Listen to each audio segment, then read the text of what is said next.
Bonsoir, bienvenue dans ce nouveau numéro de votre émission qui décrypte, qui analyse et qui passe en revue les sujets d'actualité nationale mais aussi internationale. Dans ce numéro, nous avons décidé de mettre le curseur sur les accidents de la route. Les chiffres, bien entendu, l'un de nos invités reviendra plus en détail là-dessus. Tenez-vous bien, entre 2019 et 2024, il y a eu 1303 accidents. Et ce nombre très important concerne les compagnies de transport en commun. Et ces 1303 accidents ont fait 901 blessés et 324 décès. À l'occasion d'une rencontre entre le ministre des Transports et les partenaires, dont la fêtière unique des transporteurs routiers représentés sur ce plateau, Roland Sonda, le ministre, a été très ferme. La mise en garde sera-t-elle suivie des faits? Ces vis-à-vis ont posé des préalables. Qu'en est-il exactement? Que faire? Quoi faire pour minimiser les risques d'accident? On en parle ce soir avec trois invités. Je m'en vais vous les présenter. Je vais commencer par le commandant Didier Bazongo. Bonsoir. Bonsoir. Vous êtes le commandant de la première compagnie de sapeurs-pompiers. Je fais l'économie de tous les postes que vous avez occupés jusque-là, mais je tiens à souligner tout de même, et vous ne m'en tiendrez pas rigueur, que vous avez occupé le poste adjoint de la première compagnie, c'était de 2013 à 2014. C'est exact. Et puis, avec nous sur ce plateau, Boudnoma Nina Sameyamigo, bonsoir. Bonsoir. Vous êtes la directrice de la planification et de la promotion de la sécurité routière à l'UNASER, l'Office national de la sécurité routière. Et enfin, bonsoir. Le partenaire de l'UNASER, on va l'appeler comme ça, Antoine Kaboré, bonsoir. Bonsoir. Vous êtes le président de l'Organisation nationale des transporteurs terrestres du Burkina et vous représentez la fêtière unique des transporteurs routiers du Burkina. Vous êtes d'ailleurs le vice-président de la fêtière. Exact. Merci à vous trois d'avoir répondu à notre invitation. On va commencer avec les statistiques et je m'avais posé la question au commandant Didier Bazongo. Vous les avez présentées, je rappelle, le 18 juillet à Ouagadougou, c'était au CBC, au cours d'une rencontre des départements chargés de la sécurité routière. Avant de faire l'analyse de ces statistiques, est-ce que vous pouvez revenir sur les chiffres pour permettre à nos téléspectateurs de comprendre l'ampleur de la situation? Merci bien. Avant de donner ces statistiques, si vous me permettez, je voudrais un peu situer le contexte. Tout est parti d'un constat que les accidents de circulation, en particulier ceux impliquant les véhicules de transport en commun, causent beaucoup de dégâts. Et donc, les autorités de tutelle au niveau ministériel ont instruit les forces de sécurité intérieure qui sont impliquées dans la sécurité routière de faire parler les chiffres, les statistiques en la matière pour marquer les esprits et pouvoir aboutir à un changement de comportement. Alors, avant de poursuivre, on voudrait savoir, est-ce que les accidents de circulation répertoriés justement au Burkina Faso sont tenus compte de votre étude qui prend en compte l'année 2019 au premier trimestre de 2024. Tout à fait. Est-ce que les accidents qui impliquent les transports en commun sont plus nombreux que les accidents de façon générale? Non, de façon générale, il y a beaucoup plus d'accidents. Il y a beaucoup plus d'accidents. La particularité des véhicules de transport en commun, c'est que ce sont des véhicules qui transportent plusieurs personnes à la fois. Et qui causent plus de dégâts quand il y a accident. Quand il y a accident. Allez-y. D'accord, donc pour revenir sur les statistiques que nous avons présentées il y a de cela une semaine, je voudrais rappeler que ces statistiques, nous les avons obtenues en faisant le croisement des données de la Brigade nationale de sapeurs-pompiers, celle de la police nationale et de la gendarmerie nationale. Okay. Et donc ces statistiques ont présenté le nombre d'accidents, le nombre de blessés et le nombre de décès sur la période de l'étude qui est de 2019 au premier trimestre de 2024. Donc, en rappel, comme vous l'avez dit en introduction, pour cette période, nous avons totalisé 1303 cas d'accidents de circulation qui ont malheureusement causé 901 blessés et 324 cas de décès malheureusement. Ok. Et justement, à propos de ces statistiques que vous avez présentées, vous avez citer nommément des compagnies de transport qui sont impliquées dans ces accidents de la route et qui causent beaucoup d'accidents, mais également beaucoup de morts. Est-ce qu'il était important pour les forces de sécurité intérieure, dont la BNSB, de nommer ou d'attirer l'attention sur ces compagnies de transport en commun? Oui, pour cette étude, en fait, l'objectif n'est pas de faire une mauvaise publicité de qui que ce soit. Ce n'est pas un procès. Ce n'est pas un procès, mais de mettre le doigt sur un problème pour amener à des changements de comportement, pour que les uns et les autres puissent proposer des mesures afin de réduire le nombre d'accidents et leurs conséquences. Alors, on va poser la question à Nasser. Les chiffres, bien entendu, ce sont des, comme il a relevé, des données croisées des forces de sécurité intérieure. C'est sûr que ce sont les mêmes données que vous avez à votre niveau. Quelle analyse vous faites justement de ces chiffres? Merci. Et permettez-moi effectivement de dire que l'Office national de la sécurité routière est l'organisme directeur de gestion de la sécurité routière au Burkina Faso et effectivement collecte les données et les traite. Et les données sont collectées auprès des unités de police et de gendarmerie. Oui. Et la collecte de ces données nous permet effectivement de faire une analyse croisée au niveau de ces deux des données. Oui. Police et gendarmerie. Oui. Et effectivement, quand nous prenons effectivement la moyenne des accidents de la circulation routière ces 5 dernières années, oui, et l'ONASER effectivement a enregistré 22 681 accidents avec 1073 tués et 14 474 blessés. Ce sont des chiffres de façon générale, pas qui impliquent que les transports en commun, on se comprend. Oui, c'est pour être précis. Allez-y. Voilà, c'est des chiffres effectivement généraux. Oui, et notez que effectivement parmi ces chiffres, nous avions, comme il a si bien dit, les transports en commun, et les véhicules automobiles en son ensemble, et les deux roues, etc. Voilà. Mais notons que effectivement l'implication des véhicules automobiles est fortement élevée. Oui, c'est à un taux de 79%. Et les deux roues, ça avoisine les 38%. Et pourquoi le taux des véhicules automobiles est élevé? Parce que c'est effectivement des véhicules qui sont assurés et qu'en cas d'accident, il faut forcément des constats pour que les dommages causés puissent être réparés. Oui. Et Ouagadougou, la capitale, à elle seule, enregistre 60% des accidents. Pourquoi Ouagadougou? Parce que tout ces 5 dernières années. Ces 5 dernières années. Oui. Et les 60% d'accidents, c'est la ville de Ouagadougou. Et parce que Ouagadougou, effectivement, regorge la majorité des véhicules automobiles du Burkina Faso, avec la densité de la population et également la proximité des services de constatation d'accidents. Voilà. Si on vous comprend bien, les chiffres que vous donnez, il peut arriver qu'il y ait des accidents et qu'il n'y ait pas de constat et que vous n'ayez pas ces données. Tout à fait. Les chiffres peuvent aller bien au-delà de ce que vous avancez. Oh oui. Il y a des accidents effectivement qui ne sont pas constatés et parce que il y a effectivement des données qui nous échappent. Lorsque nous prenons des accidents qui se produisent généralement hors agglomération, et il arrive souvent que s'il y a mort d'homme, voilà, qu'il y a des règlements à l'amiable. Oui, et en ce moment, il n'y a pas de constat d'accident et les informations nous échappent. Oui, et également, il y a les blessés par moment qui sont effectivement transportés dans les hôpitaux.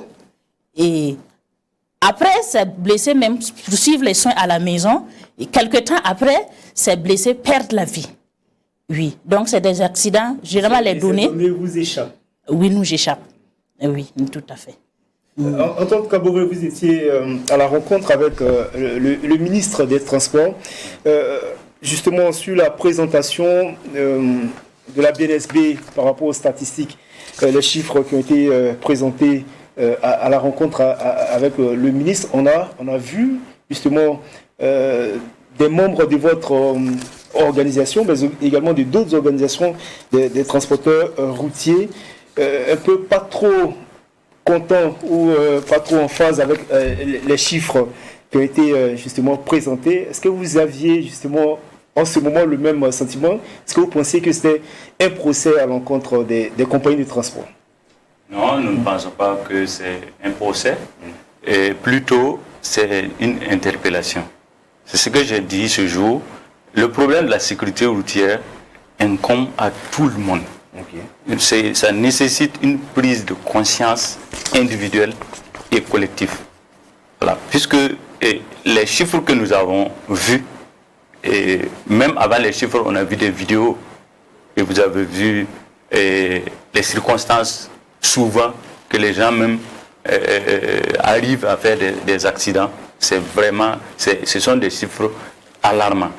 Donc, pour l'implication aussi des transporteurs en commun, bon, ça aussi, ce n'est pas un procès, mais c'est interpeller tous les usagers. Parce qu'en cas d'accident, les causes, c'est ce qu'on a dit, c'est l'homme. Les causes, c'est l'homme. C'est l'homme qui conduit le véhicule, c'est l'homme qui construit les routes, et c'est l'homme qui est au devant de tout. Donc, les accidents, ça implique... Est-ce que ça vous a surpris, ces chiffres? 1303 accidents de circulation impliquant les sociétés de transport en commun. La BNSP a parlé justement de catégories autres. Je pense que ça rentre justement à votre niveau, qui regroupe une trentaine de compagnies sans dénomination spécifique. Oui, parce que la BNSP a parlé comme des structures qu'on ne peut pas identifier. Ben moi, ce sont, bon, vous voyez les véhicules qui sont un peu partout. On n'a pas écrit quelque chose là-dessus. Et il y a aussi les diners. Voilà, il y a d'autres véhicules qui font partie. Et ce sont ces derniers-là qui ont causé plus d'accidents. Voilà, c'est eux qui ont causé plus d'accidents. Bon, sinon pour les sociétés, bon, c'est comme vous avez dit, c'est une trentaine de sociétés qu'on peut en tout cas dénombrer. Et maintenant, les statistiques que nous avons vues, ça ne nous a pas surpris. Okay. Ça ne nous a pas surpris. Et c'est ce qu'on a dit, il y a d'autres chiffres qui nous échappent. Parce que sur les routes... En tant que fêtière unique des transporteurs routiers... Eh bien, bon, souvent ça nous échappe aussi. Hein.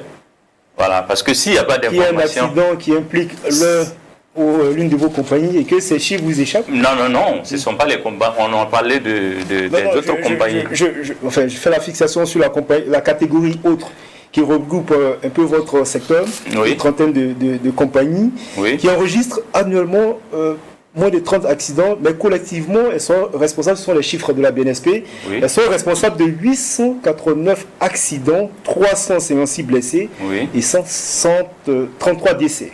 Oui. C'est énorme. Oui, c'est énorme. Oui. Ça vous échappe, ça vous surprend? Ça ne nous surprend pas. Ça ne nous surprend pas parce que sur le terrain, nous avons des informations. Okay. Voilà, nous avons des informations. Et c'est ce que j'ai dit, qu'il y a des chiffres qui échappent. C'est pour la BNSP, à la BNSP ou à la fêtière? À la BNSP, à l'ONACEF. Bon, souvent aussi à la fêtière. Disons que la fêtière, c'est en 2020. Hein. Voilà, donc on parle de 2019 jusqu'à 2024. Dans la création de la fêtière, c'est février 2020. Voilà, donc avant cela, il y a eu quand même... Oui, mais pourtant, voilà. vous êtes au niveau de l'Organisation nationale des transporteurs routiers pendant longtemps. Oui, c'est ça. Voilà. Donc, bon, on ne peut pas dire que ça nous surprend. Voilà, parce que les causes d'accidents sur les routes, vraiment, c'est un problème vraiment qu'il faut trouver des solutions très rapidement. On va revenir justement sur ces solutions, mais on va poser la question à Madame Yamego qui parlait justement du cas de Ouagadougou qui enregistre 60% de taux d'accidents. Comment on arrive à expliquer cela? incivisme, ignorance du code de la route. Comment vous expliquez cela? Merci. Et la plupart des accidents, c'est effectivement lié aux causes humaines. Voilà, l'homme, et également le véhicule et la route. Comme je l'ai dit, l'homme est majoritairement responsable. Et cela part effectivement de la méconnaissance du code de la route. Lorsque nous prenons nos textes, et au Burkina Faso, on ne doit pas circuler avec un engin à moteur si on n'est pas titulaire d'un permis de conduire. Et l'âge minimum, oui. Et l'âge minimum pour faire le permis de conduire est de 14 ans. Oui. Et c'est généralement le permis pour conduire le permis de catégorie A1. Oui. Et lorsqu'on a 16 ans, on peut faire le permis de conduire de la catégorie A. Ainsi de suite, ainsi de suite. Voilà. Et autre cause, il y a aussi... On va apporter plus de précisions pour que les téléspectateurs qui nous suivent comprennent. Pour conduire tout type d'engin, et pour tout type d'engin, cela s'entend par les motos, si je comprends bien. Oui, oui. Pour conduire une moto à Ouagadougou ou dans tout le pays, oui, il faut un permis de conduire. Il faut obligatoirement un permis de conduire. Et je l'ai dit, l'âge minimum pour faire le permis est 14 ans. Et c'est le permis de conduire de la catégorie A. Et c'est pour conduire effectivement les cyclomoteurs et les vélomoteurs. Oui, tels que les PC. Bon, voilà. C'est vrai que les PC ne sont plus d'actualité. Effectivement, mais comme je l'ai dit, c'est les engins dont la cylindrée, effectivement, le cyclomoteur, la cylindrée est supérieure à 50 cm3, mais voilà, n'excède pas 125 cm3. Et c'est pour le vélomoteur, effectivement, c'est l'engin dont la cylindrée est supérieure à 50 cm3. Voilà. Et lorsqu'on a 16 ans, on peut faire le permis A. Et c'est pour conduire la motocyclette, les grosses cylindrées. Et à partir de 18 ans, on peut faire le permis de la catégorie B1. Et c'est pour conduire les tricycles. Voilà, et les quadricycles. Ainsi de suite, ainsi de suite. Et faire le permis de conduire, effectivement, c'est pour apprendre le langage de la route et pouvoir respecter le langage de la route. Oui, donc ça, c'est une des conditions majeures que l'usager de la route, effectivement, devrait respecter pour pouvoir conduire un engin à moteur. Oui. Et autre cause, il y a le non-respect de la limitation de vitesse. Oui. Et les usagers de la route ont tendance à circuler par la vitesse excessive, la vitesse inadaptée. Et dans notre pays, les textes également disent que lorsque nous sommes en agglomération, nous ne devrons pas aller au-delà de 50 km à l'heure, et sauf prescription de l'autorité, voilà, contraire de l'autorité compétente. Prescription contraire de l'autorité compétente. Et lorsque nous sommes hors agglomération, nous ne devrions pas aller au-delà de 90 km à l'heure. Tout à fait. Oui, mais malheureusement, les limitations de vitesse ne sont pas respectées. Et il y a aussi l'installation des limiteurs de vitesse qui ne sont pas aussi respectés par le moment au niveau, et surtout des véhicules automobiles. Oh oui. Et en plus du non-respect de la vitesse, il y a aussi la somnolence et la fatigue. Voilà, c'est des compagnons. Et l'organisme, lorsque nous sommes fatigués, c'est toujours conseillé de se reposer. C'est très important. Et là, directement, ce sont les chauffeurs que vous interpellez, que vous indexez? C'est tout usager de la route. Tout usager de la route. Tout à fait. La somnolence, la fatigue. La consommation d'excitants. Des stupéfiants. Voilà. Peut-être Antoine Kaboré va répondre. Peut-être qu'à leur niveau, ils permettent à leur chauffeur, aux chauffeurs de prendre des substances pour rester éveillés sur la route, peut-être. Non. Pas forcément. Pas du tout. Non. Nous les conseillons. Il vous arrive de prendre en flagrant délit, excusez-moi, vos collaborateurs, je veux dire les transporteurs routiers, prendre des substances qui sont... Non, c'est rare. Surtout les transports en commun, ça n'existe pas. Ça n'existe pas. Ça n'existe pas. Voilà. Maintenant, les autres usagers peuvent se trouver quelqu'un et sort d'un cabaret et puis il traverse la route. Voilà. Des cas d'accident comme ça. On va revenir sur la responsabilité. Voilà, donc, commandant Bazongo, vous qui êtes tout le temps sollicité justement pour les cas d'accident, notamment dans la ville de Ouagadougou, Madame Yamego de l'ONACEF parlait de 60%. Est-ce que tout ce qu'elle a cité comme cause procède soit de l'ignorance ou de bon sens? Parce que est-ce qu'on a besoin d'aller à l'école enfin l'école du code de la route, vous savez qu'au feu rouge, on doit s'arrêter. Je ne prends que cet exemple, voilà. Merci. Je crois qu'il y a les deux situations. Ok. Il y en a qui, malheureusement, agissent par ignorance. Même quand il faut s'arrêter au feu tricolore. Oui, le feu, c'est bien évident. C'est évident, tout le monde sait qu'il faut s'arrêter au feu. Mais par exemple, il y en a qui ne savent pas qu'il faut laisser le piéton traverser le passage piéton. Le passage piéton. Ils ne savent pas, ils n'ont pas été sensibilisés. Donc, c'est par ignorance.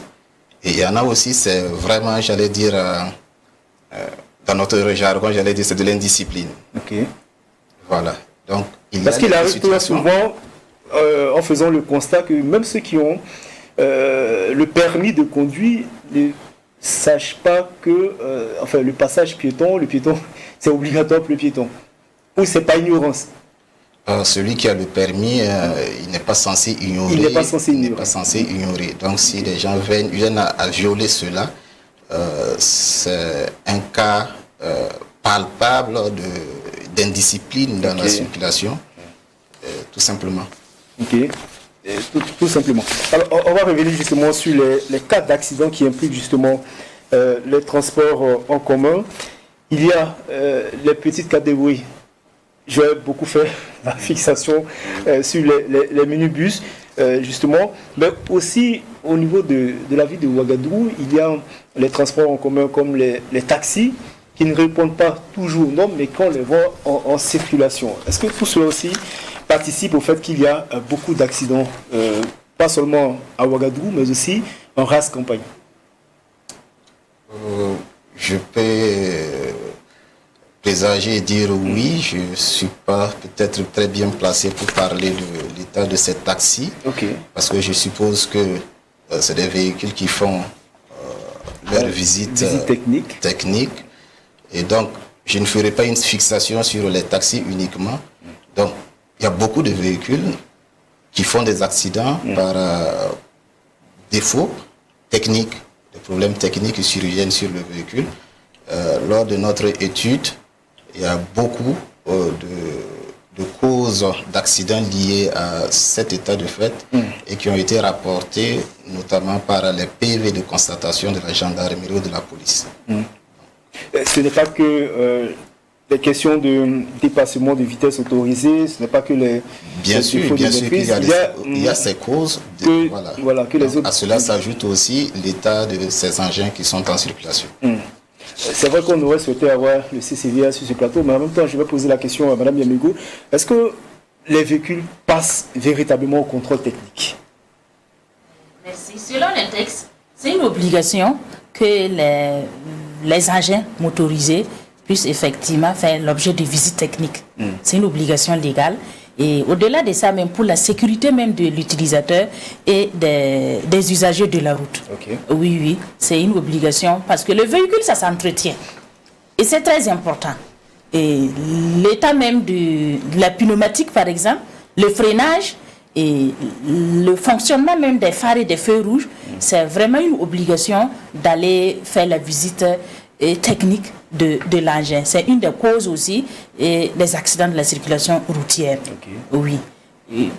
Et en plus, pour effectivement les véhicules, nous constatons dans la circulation des engins, des véhicules où on se pose réellement la question, est-ce que ils ont fait l'objet de visites? Et généralement, c'est lors des contrôles que nous nous rendons compte que la visite technique est périmée.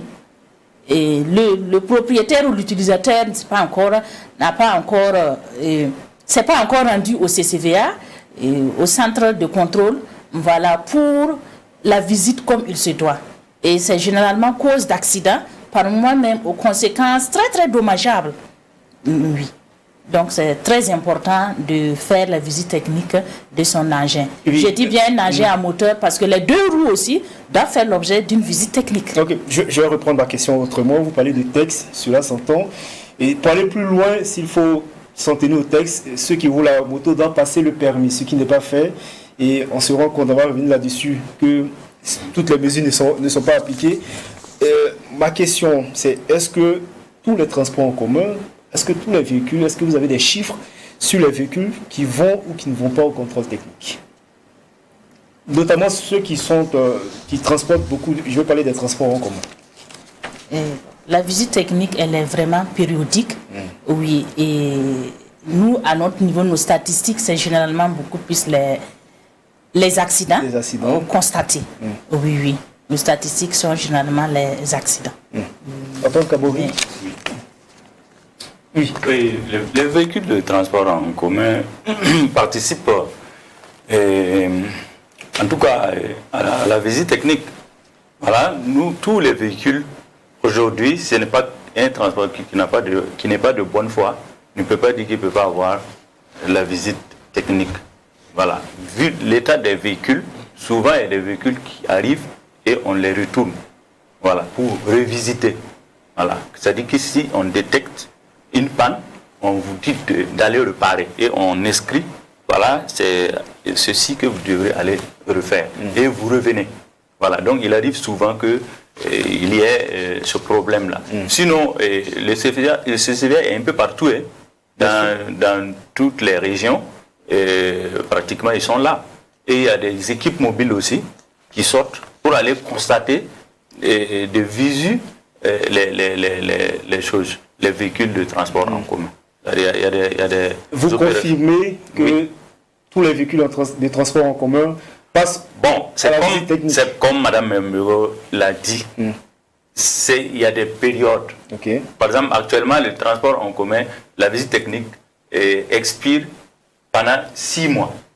Voilà. Donc, si vous avez votre visite technique aujourd'hui, dans 6 mois, il faut repartir au CCVA pour encore voir si l'état technique de ton véhicule te permet de poursuivre le transport.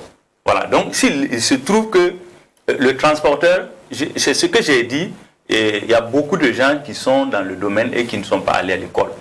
Même des chauffeurs qui sont comme ça. Donc, si les deux ne sont pas allés, qui va leur dire que la visite technique s'expire quand? Bon, souvent, c'est au niveau des contrôles qu'on dit, après demain, votre visite là, ça va s'expirer. Mais s'il se trouve que personne ne le signale, il peut arriver à terme et puis il ne connaît pas.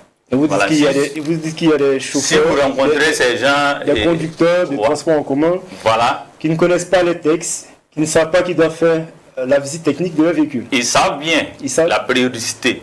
Voilà, et il y a d'autres qui parce que quand vous êtes en province et que la visite technique passe aujourd'hui, dans 6 mois, ça va passer encore. Donc, tu es informé et tu dois aller le prendre.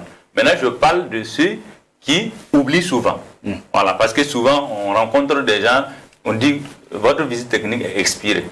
Voilà, donc ça peut arriver souvent, mais c'est rare. Mais vous, en tant que chrétien, vous n'attirez pas leur attention. Quel rôle vous jouez? Bon, pour le moment, on n'a pas répertorié avec des informatiques et puis on est en train de venir un peu. Voilà, on peut arriver souvent. Vous n'avez pas tout le répertoire. Oui, on n'a pas répertorié tous les transporteurs pour les visites techniques.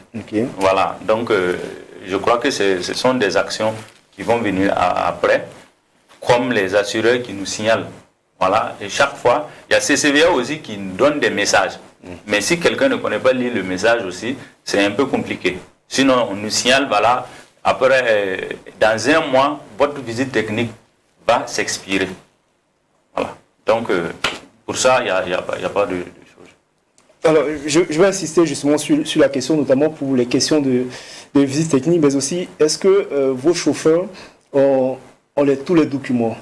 Est-ce que vous, à votre niveau, vous essayez de voir, d'autant que, vous le dites, il y a d'autres qui ne savent pas lire, qui ne sont pas allés à l'école. Est-ce que vous faites ce travail en amont pour qu'ils soient justement en règle? Oui, bon, nous faisons des sensibilisations, nous faisons des sensibilisations, mais vous savez que dans notre domaine-là, il y a chaque fois des nouveaux. Il y a chaque fois des nouveaux. Voilà, souvent même, il y a des gens même qui ne savent même pas qu'il faut aller même demander une autorisation avant de transporter les gens. On paye le véhicule seulement et puis bon, voilà, c'est la carte grise, visite technique, l'assurance et puis on prend, non, il y a la carte de transport qu'on doit demander. Aujourd'hui, il y a aussi la licence pour les entreprises de transport. Voilà, donc, mais bon, c'est ce que j'ai dit, on est en train de les sensibiliser. Et que ces nouveaux-là qui viennent là, bon, on les copte et on leur montre comment ils doivent, en tout cas, faire pour avoir tous les documents possibles pour pouvoir faire exercer la profession. Commandant Bazongo, comment vous arrivez à comprendre que dans le secteur, il y a tellement de méconnaissance des textes, aussi bien par les acteurs? On va revenir justement sur la responsabilité des autorités, dont vous, sur les questions de sécurité routière. Comment vous arrivez à expliquer qu'il y a autant de méconnaissance? Je ne sais pas comment il faut expliquer cela. Tout ce que je peux dire, c'est qu'il faut mettre l'accent davantage sur la sensibilisation. Comme il vient de le souligner, il y en a qui sont dans le secteur, mais qui sont analphabètes, qui ne peuvent pas aller consulter les textes et peut-être qu'ils ne cherchent même pas l'information. Donc la séance, comme nous l'avons tenue la semaine dernière, ces genres de séances de sensibilisation sont à multiplier pour toucher le plus de personnel, pour que les gens aient la bonne information. Quand je veux m'engager dans le domaine du transport, que je sache à quoi m'en tenir, quelles sont mes obligations pour vraiment cultiver, avoir cette culture de sécurité routière. Donc il faut mettre l'accent davantage sur la sensibilisation. On parle de pertes en vie humaine, les chiffres parlent d'eux-mêmes. Beaucoup de décès en 5 ans, notamment sur les accidents de la circulation qui impliquent les transports en commun, mais pas que. L'ONACER parlait de plus de 2000 accidents sur ces 5 dernières années. Est-ce qu'en même temps, tant à votre niveau qu'au niveau des transporteurs routiers, on ne banalise pas justement cet état de fait? On ne mettait pas devant leurs responsabilités les différents acteurs? Non. Quand il y a des pertes en vie humaine, quand il y a des blessés, des dégâts matériels, il n'y a pas à plaisanter avec un tel sujet. Et je crois que c'est ce qui a poussé les autorités à diligenter cette étude et qui aboutit à une sensibilisation. Et comme je l'ai dit en introduction, c'est pour marquer les esprits, pas des chiffres, pour pousser à un changement de comportement. Parce que la sécurité routière, c'est une affaire de tous. Et nous avons malheureusement des situations difficiles que nous vivons dans ce pays. Et monsieur le ministre l'a rappelé la dernière fois, nous n'allons pas croiser les mains et permettre à ce qu'il y ait davantage d'accidents qui vont davantage endeuiller nos familles. C'est des souffrances qu'on peut éviter. C'est des souffrances qu'on peut éviter. Madame Yamigo de l'ONACER, comment on les évite? Parce que on vous a écouté, vous parlez des textes, vous avez évoqué de nombreux textes, notamment pour ce qui concerne les permis. Mais on a comme le sentiment que le ministère ne s'entoure pas justement de toutes les dispositions pour faire appliquer justement ces textes. Qu'est-ce qu'il manque? Comment les éviter? Effectivement, il faut des contrôles, sanctions, surtout permanents. Des contrôles, sanctions de façon permanente sur nos routes. Et également, il faut aussi intensifier les équipes de contrôle et de surveillance pour qu'il y ait un véritable maillage territorial. Vous savez, on a l'habitude de dire que à la vue du gendarme, c'est le début, le commencement de la sagesse. Oui, lorsque il y a les équipes de surveillance sur la route, rapidement, ça va interpeller le conducteur ou l'usager de la route au bon comportement. Ce qu'il faut faire aussi, c'est aussi de ne pas oublier la sensibilisation qui doit être effectivement permanente, comme ils le ont dit. C'est très important. Et le changement de comportement, l'éducation à la sécurité routière, c'est vraiment une lutte de longue haleine. Et qu'on ne doit pas vraiment baisser les bras. Et en plus de la sensibilisation, il faut aussi continuer avec la formation sur la sécurité routière pour qu'il y ait des relais. Formation à l'intention de... Voilà, des chauffeurs et aussi des transporteurs. Oui, c'est à l'intention de tout le monde. Oui, c'est très important pour qu'il y ait des relais en même temps, dans le secteur. En même temps, quand vous dites qu'il faut des gendarmes et qu'à la vue justement de ces gendarmes, l'usager peut revenir à de meilleurs sentiments. Est-ce qu'on peut mettre chaque gendarme au périmètre, d'autant qu'on est dans un contexte difficile où les forces de sécurité sont mobilisées pour d'autres défis? Comment faire passer le bon message à l'usager, au transporteur, à celui qui est à côté d'une route nationale pour ne pas causer ou contribuer justement à causer des accidents de la route? Comment faire passer le bon message? Comme je l'ai dit, c'est... Vous parlez de sensibilisation. De sensibilisation. Je sais que vous êtes engagé au niveau du ministère, mais aussi de l'ONACE dans cette action de sensibilisation. Oui. Voilà. Vous êtes à quel niveau? Est-ce que ça porte fruit? Quelle est la dynamique qui est là en ce moment? Parce que, comme le commandant Bazoro vient de le dire, l'étude a été commanditée parce qu'il y a beaucoup de morts et qu'on veut changer la donne. Les actions de sensibilisation portent des fruits, comme je l'ai dit. Lorsque nous prenons par exemple le port du casque, c'est vrai que c'est très peu, mais dans la circulation, nous constatons quand même des usagers qui portent le casque. C'est dû à l'action de la sensibilisation. Et également, lorsque nous prenons les statistiques même, si nous voulons vraiment faire une comparaison, et de l'année 2023 par exemple, nous avons enregistré 22 156 accidents, et comparé à l'année 2024-22, où nous avions enregistré 24 626 accidents, il y a eu une baisse de 10%. Voilà. Et au niveau des tués, nous avions effectivement, pour le constat, 906 tués en 2023 et 1150 tués en 2024. Et non, en 2022. D'où effectivement une baisse de 7%. Donc pour dire que les actions, on ne peut pas l'affirmer avec fierté, mais les actions portent sur le terrain. C'est vraiment une lutte de longue haleine. Et le changement de comportement des individus, surtout des adultes, ce n'est pas aussi visible. Mais il y a quand même une prise de conscience ces dernières années sur nos routes. Oui. Donc, on ne va pas s'encourager.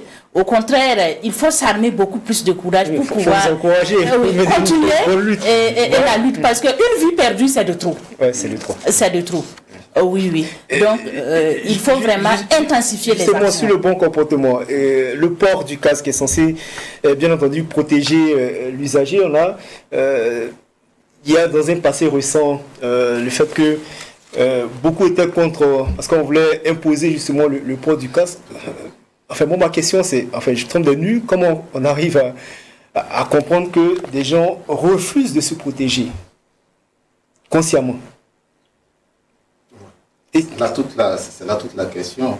Comment on peut être conscient du danger auquel on est exposé quand on fait un accident en ne portant pas le casque?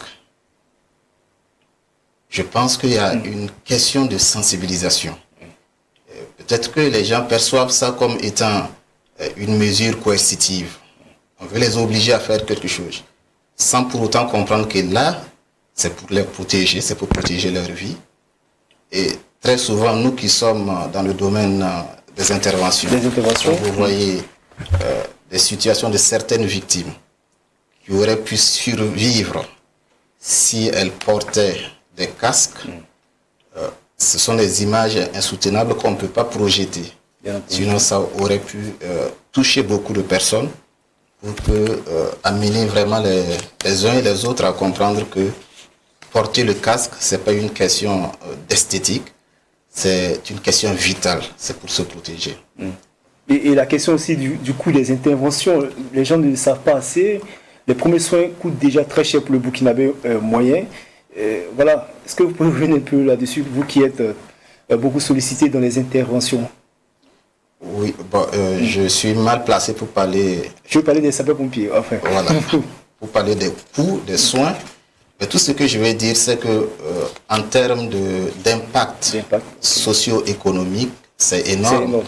Quand on est chef de famille et qu'on est victime d'un accident qui vous paralyse plusieurs semaines ou plusieurs mois, comment vous travaillez pour nourrir votre famille?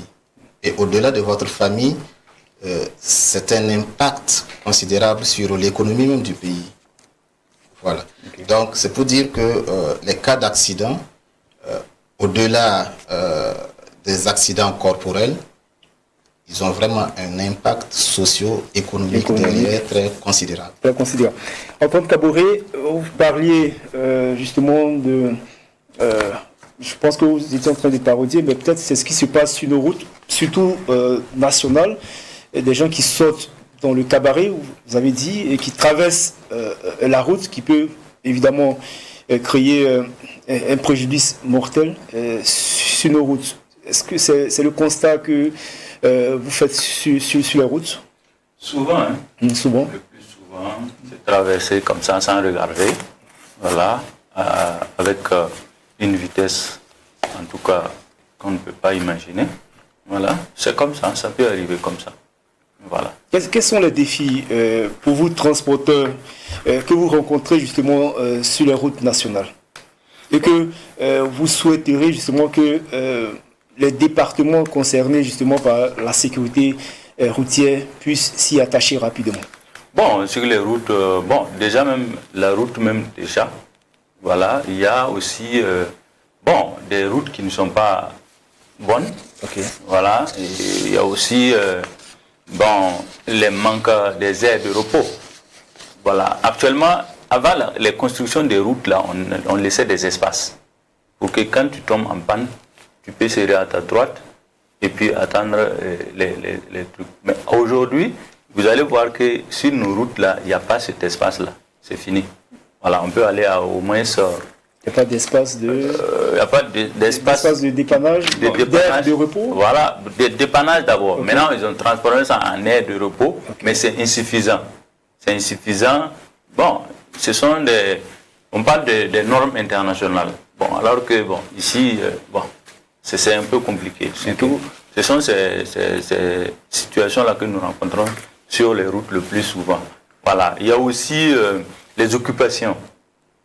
Les occupations anarchiques des voies au niveau des agglomérations. Voilà. Donc, à ce niveau aussi, voilà, il y a des problèmes. Souvent aussi, il y a des ralentisseurs qui ne sont pas aux normes. Voilà. Quand vous traversez, vous pouvez même, en tout cas,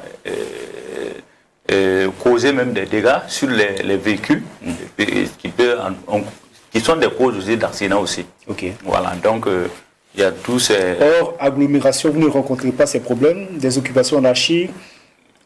Hors agglomération, non. Non. Okay. C'est dans les agglomérations. C'est dans les agglomérations. Voilà, c'est ça. Ok. Bon, maintenant, allez-y.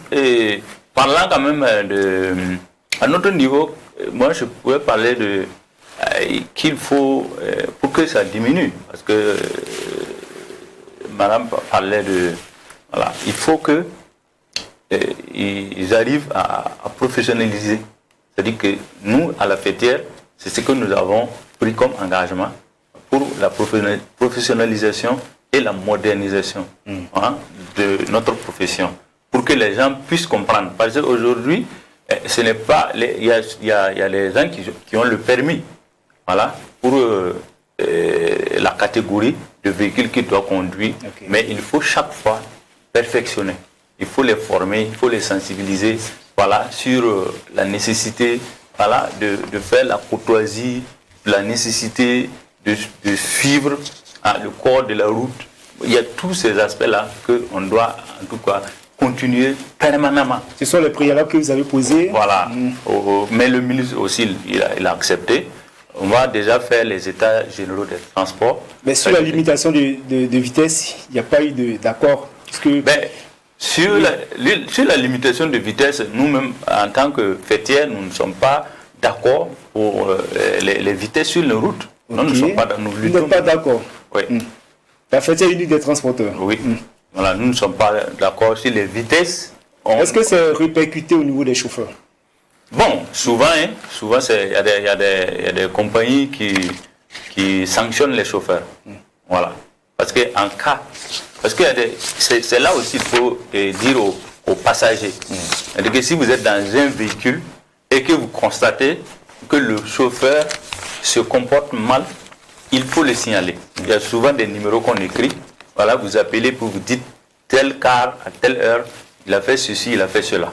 Voilà, ça nous permet aussi de corriger les erreurs et que dorénavant, les autres puissent en tout cas comprendre qu'il ne faut pas mal se comporter. Il nous revient souvent que les chauffeurs routiers subissent aussi des pressions de la part de leur patron pour faire énormément beaucoup de voyages, permettre de renflouer les caisses. Bon, ça c'est pas c'est pas trop ça. Hein. Ça ce sont des pratiques, ce sont des pratiques. C'est ça, c'était avant. Voilà, mais ça n'existe plus ces pratiques. Oui, maintenant actuellement là c'est fini. Hein. Personne ne peut donner des primes à un chauffeur parce qu'il est venu à l'heure rapidement.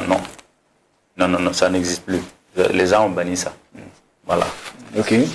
Alors, Didier Bazongo, commandant, alors, il a évoqué justement un certain nombre de situations qui rendent difficile justement la conduite en agglomération, mais aussi hors agglomération. Je sais que des sapeurs-pompiers ne peuvent pas répondre à la place du ministère, mais sont justement des situations qu'il a relevées qui permettront justement de réduire ou de minimiser les risques d'accidents, notamment la question de l'amélioration des infrastructures. Tout à fait. C'est une question, j'allais dire, sensible aussi, parce que dans les causes des accidents, la qualité aussi des infrastructures routières est souvent mise en cause. Okay. Voilà, donc c'est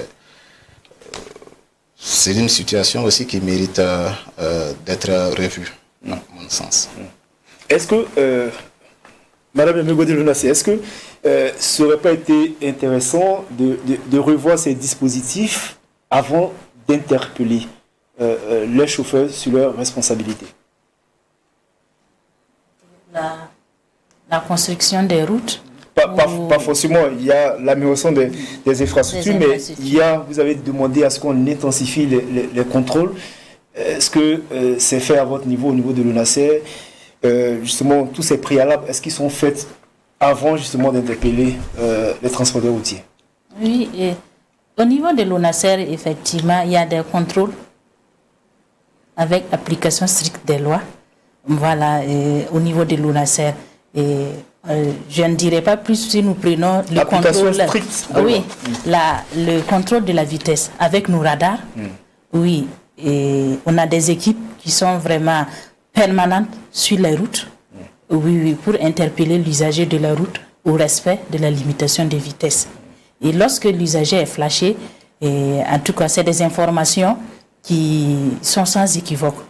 L'immatriculation du véhicule est ressortie, l'allure à laquelle le conducteur, en tout cas, roulé sont ressortis. Donc, c'est des preuves qui sont là, qui permettent, en tout cas, à l'usager par moment de devenir plus sage et sur la route. Il y a également des contrôles conjoints que nous réalisons lors de nos activités à fort impact. Oui, contrôle conjoint, des contrôles que nous organisons en collaboration avec effectivement la police nationale municipale et la gendarmerie. Okay. Oui. Et aussi, comme je dis régulièrement, nous menons aussi des contrôles et sensibilisation sur le port du casque, parce que bientôt nous irons à l'application stricte de la règle sur le port du casque. Okay. Donc, c'est des actions qui sont régulièrement réalisées au sein de l'ONASER. Chaque jour que Dieu fait, nous avions des équipes qui sont sur le terrain pour vraiment interpeller, comme je l'ai dit, pour le contrôle, surtout les mauvais comportements des usagers de la route. Oui. C'est d'ailleurs une des missions aussi de l'ONASER. Vous avez vu les mesures dissuasives, coercitives, pour qu'on respecte le code de la route, ou vous êtes pour, de façon progressive, sensibiliser les populations? Oui, en même temps que nous sensibilisons, nous appliquons aussi les textes, comme je l'ai dit. Okay. Oui, nous menons les deux actions ensemble. Oui. Et pour preuve, ce qui s'est passé au CBC, c'est une forme de sensibilisation. La dernière fois, ce que nous sommes en train de faire, c'est une forme de sensibilisation. Mais sans oublier, comme je l'ai dit, il y a les équipes de contrôle qui sont régulièrement sur la route. Nos partenaires, en tout cas, en savent quelque chose. Au-delà d'eux, il y a les usagers de la route aussi. Et oui. Et à ce niveau, on essaie vraiment de faire un véritable et le port du casque sera obligatoire bientôt? Il est déjà obligatoire depuis le 30 mars 1978. Je veux parler du contrôle, du contrôle strict. Le contrôle strict, oui. Et en tout cas, bientôt, nous allons passer effectivement à l'application stricte des textes pendant le contrôle pour le port du casque. Donc, oui. Nous sommes en train de mener une étude. Voilà, il y a même, bien avant, il y a eu des études. Nous sommes encore en train de mener des études bientôt. Et après les conclusions, les rapports qui seront disponibles nous permettra effectivement de prendre les dispositions pour vraiment amener l'usager de la route à se protéger sur la route. C'est très important. Nous perdons trop de bras valides et comme il a dit, ça a un impact sur l'économie du pays. Ok. Antoine Kaboré, sur les mesures qui seront applicables sur vous, mais également sur ce que vous souhaiterez à côté aussi de l'amélioration des infrastructures que vous avez évoquées. Vous avez parlé de sensibilisation de vos membres, mais aussi d'interpeller vos membres sur le respect du code de la route. Bon, effectivement, c'est ce que nous sommes en train de faire. Nous sommes en train de les sensibiliser. Voilà, nous les interpellons à respecter le code de la route. C'est-à-dire que... Pour ce qui est de ces actions, est-ce que vous souhaiteriez l'implication du ministère, notamment chargé du... On demande l'accompagnement même du gouvernement. Okay. Voilà, parce que la fêtière, je peux dire que c'est une structure qui veut, en tout cas, ce que j'ai dit, professionnaliser et puis moderniser le domaine, mais ça nécessite quand même l'accompagnement du gouvernement. D'ailleurs, même la création de la fêtière, c'est une recommandation même du gouvernement qui voulait un seul interlocuteur, voilà, entre le gouvernement et les transporteurs. Et c'est ce que nous avons fait et nous attendons maintenant l'accompagnement pour pouvoir en tout cas mieux poser des actes. Voilà, pour mieux poser des actes, former nos transporteurs et les sensibiliser, les suivre, les encadrer. Voilà, si vous regardez les chiffres que la brigade des sapeurs-pompiers a fait ressortir, vous allez voir qu'il y a des gens qu'on ne peut pas identifier. C'est ce qu'ils ont dit. Et nous allons les identifier, nous les connaissons, ce sont nos membres. Et ce sont des gens qui veulent des formations, ce sont des gens qui veulent être, en tout cas... Des formations, soyez plus clair, des formations en quoi? Formation du respect du code de la route. Respect du code de la route, c'est ce que j'ai dit. Chaque fois, il faut les interpeller, il faut les former, il faut les sensibiliser. Parce qu'il y a chaque jour des nouveaux. Chaque jour des nouveaux. Voilà, donc il faut permanemment continuer avec la sensibilisation. Alors, peut-être qu'on ne se comprend pas bien, peut-être que vous allez préciser votre pensée. Celui qui est chauffeur a forcément un permis de conduire, connaît le code de la route. C'est d'actualiser les données. Il faut actualiser. Parce que quand vous regardez parce que bon, c'est ce que j'ai dit. Il y a des gens qui... il a le permis, c'est un professionnel, il prend la route, il connaît un peu la route. Voilà, c'est ce que nous... Il connaît le langage de la route. Le langage, parce que la route parle. Voilà, quand la route est là, elle parle. Donc, il faut l'écouter, il faut le suivre. Là, tu n'as pas de problème. Voilà. Donc, il faut chaque fois les rappeler. Voilà. Donc, c'est comme ça. C'est leur profession. Voilà. Mais chaque fois, il faut une sorte de mise à jour. Voilà, c'est ça. Voilà. Commandant Bazongo, justement, lors de votre présentation, vous avez parlé de crainte que les chiffres de 2024 puissent augmenter. Ce sont des craintes. Est-ce que vous croyez, justement, avec les actions de sensibilisation, avec le message que le ministre Roland Somda a envoyé la dernière fois, de façon ferme, les contrôles qui seront intenses, est-ce que vous pensez qu'on va infléchir la tendance? Oui, tout à fait. C'est vrai que la situation qui a été présentée, je crois que le premier trimestre déjà de l'année 2024, on donne autour de 168 cas d'accidents, juste pour les 3 premiers mois de l'année.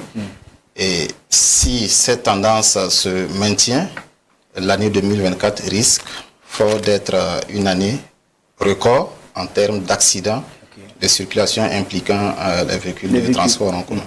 J'ai bon espoir que ces séances de sensibilisation qui sont engagées, les interpellations des uns et des autres, des autorités, va permettre d'inverser la tendance et pour minimiser le nombre d'accidents de circulation et leurs dégâts.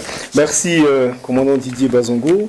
Merci à Yamego Boudno-Manina Samé, directrice de la planification de la promotion de la sécurité routière à l'Office national de la sécurité routière. Je précise que vous êtes le commandant de la première compagnie des sapeurs-pompiers, chef de bataillon. Et puis à Antoine Kaboré, qui est le vice-président de la fêtière unique des transporteurs routiers du Burkina. Nous sommes au terme de cette émission. Merci à toutes et à tous de l'avoir suivi. Bonsoir chez vous.